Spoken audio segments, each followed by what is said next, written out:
नमस्कार दोस्तों, मैं आपका सुनील फिर से आपका एक बार स्वागत करता हूं इस वीडियो सीरीज़ में, जहां हम बात कर रहे हैं कि इमोशनल इंटेलिजेंस का उपयोग करके हम अपने रिश्तों को कैसे बेहतरीन बना सकते हैं और कैसे अपना जीवन खुशहाली से जी सकते हैं। तो आज हम एक ऐसे विषय पर बात करने जा रहे हैं जिसने न जाने कितने दिलों को अधूरी बातें, अधूरी इच्छाएं और अधूरे रिश्ते देकर छोड़ दिया है। आज का टॉपिक है हमारा, बात करने से डर क्यों लगता है। जरा सोचिए, जब आप अपने सबसे करीबी इंसान से कुछ कहना चाहते हैं लेकिन किसी ना किसी वजह से आप वो बात कह नहीं पाते। मैंने अक्सर शादीशुदा महिलाओं में ये बात ज़्यादा नोटिस की है कि वो अपने पति से कुछ तो बात कहना चाहती है, अपने दिल के अंदर की बात वो कन्वे करना चाहती है, लेकिन किसी कारण की वजह से वो बात अपने पति को वो कह नहीं पाती। वो शायद डरती है या फिर कोई ना कोई चीज़ उन्हें रोकती है वो बात अपने पति से कहने के लिए। एक कहानी बताता हूँ आपको। अंशुमन और प्रिया की शादी को 2 साल हो गए थे। प्रिया को अक्सर अंशुमन की माँ की बातें चुभती थी, उसे अपनी सासू माँ की बातें अक्सर चुभती थी।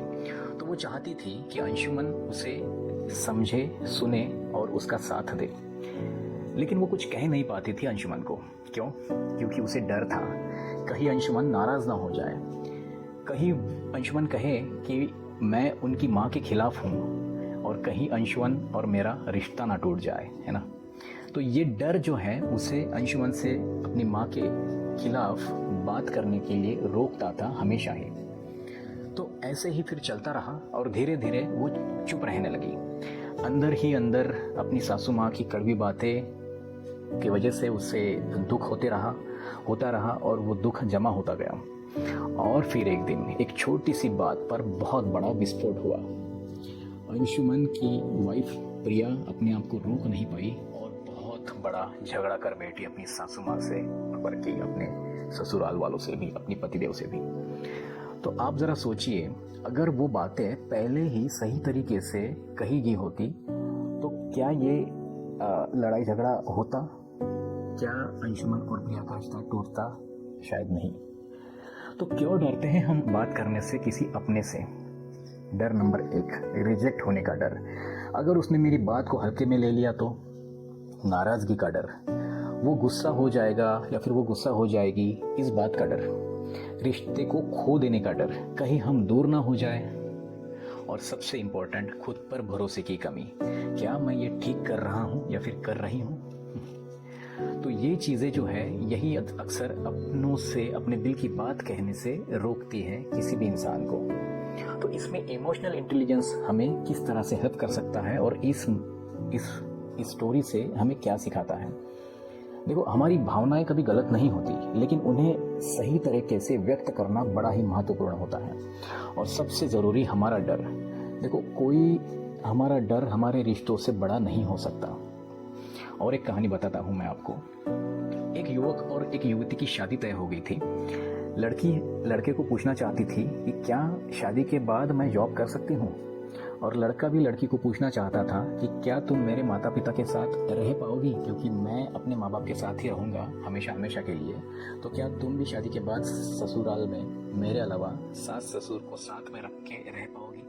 ये दोनों ही बड़े ही वैलिड क्वेश्चंस थे एक दूसरे के लिए शादी से पहले, लेकिन दोनों के ही मन में सवाल थे, कुछ डर भी था।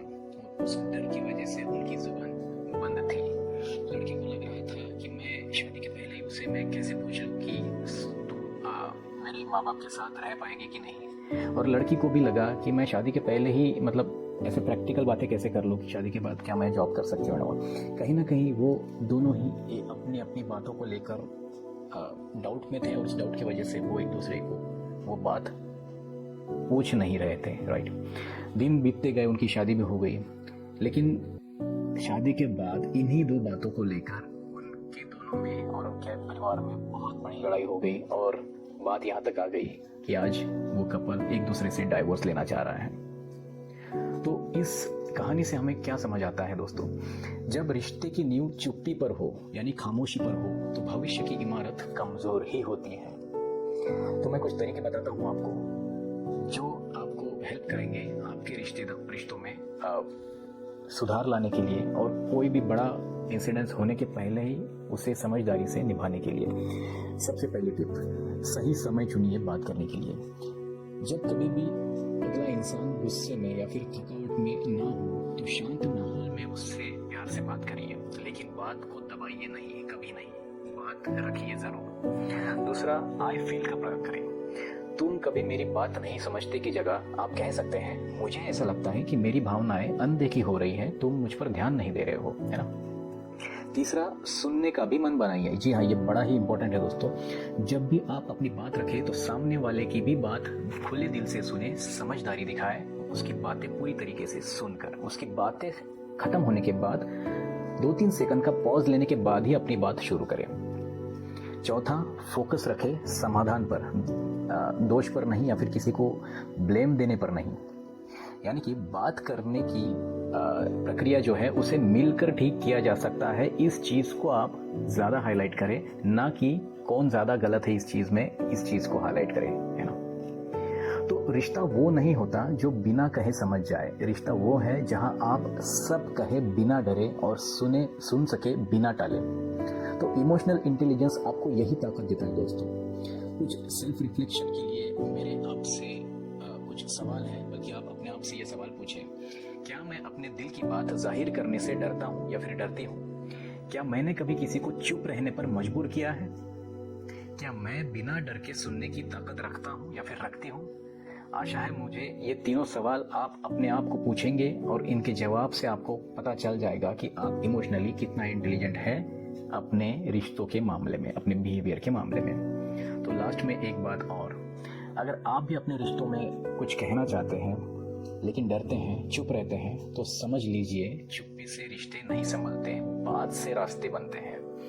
मैं आपका सुनील इमोशनल इंटेलिजेंस के जरिए आपको ये सिखा सकता हूँ कि आप कैसे बिना डरे बात कर सकते हैं और अपने रिश्तों को फिर से जोड़ सकते हैं। तो बात कीजिए, सबसे पहले खुद से बात कीजिए ताकि आपका रिश्ता बचे, आपकी रिश्ते में बढ़ोतरी हो। इसी के साथ आज का एपिसोड मैं समाप्त करना चाहूँगा और मिलता हूँ मैं आपको अगले एपिसोड में, जहाँ हम बात करेंगे रिश्तों में सुनना ज़रूरी क्यों है। जी हाँ, बहुत ही ज़्यादा इम्पोर्टेंट टॉपिक है कि सुनना क्यों ज़रूरी है अपने रिश्तों में। तब तक के लिए may God bless you all. Signing off, आपका सुनील।